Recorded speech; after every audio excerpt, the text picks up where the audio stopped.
యువగళం పాదయాత్ర. ఈ పేరు వినగానే నవ్యాంధ్ర మాతకు లాలన, నవ్యాంధ్ర ప్రజలకు ఊరట, నవ్యాంధ్ర భావితరాలకు బాసట. అలాగే కొన్ని దుష్టశక్తులకు వెన్నులో ఇప్పటికే వణుకు మొదలవుతుంది.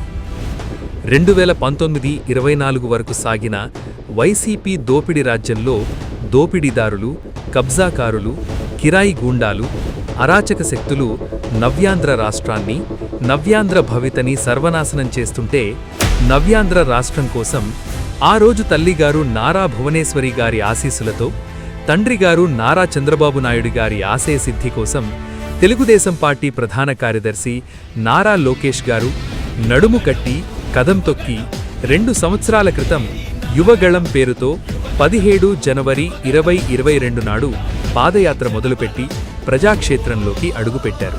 అంతే, ఆయన పెట్టిన తొలి అడుగుతోనే అరాచక శక్తుల దోపిడీ సామ్రాజ్యం పునాదులు కదిలాయి.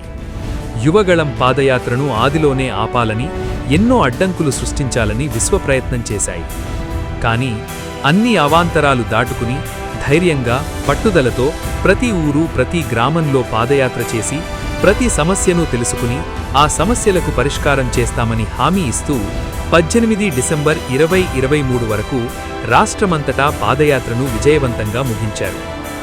2024లో కూటమి ప్రభుత్వం అఖండ ఘన విజయం సాధించి చరిత్ర సృష్టించింది.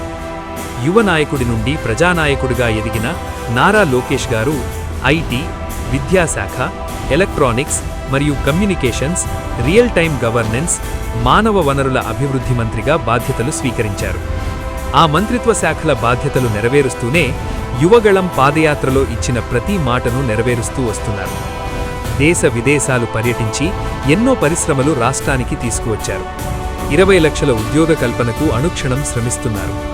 మెగా డిఎస్సితో 16,347 ఉపాధ్యాయ పోస్టులను భర్తీ చేసి యువత బంగారు భవిష్యత్తుకు అంకురార్పణ చేశారు.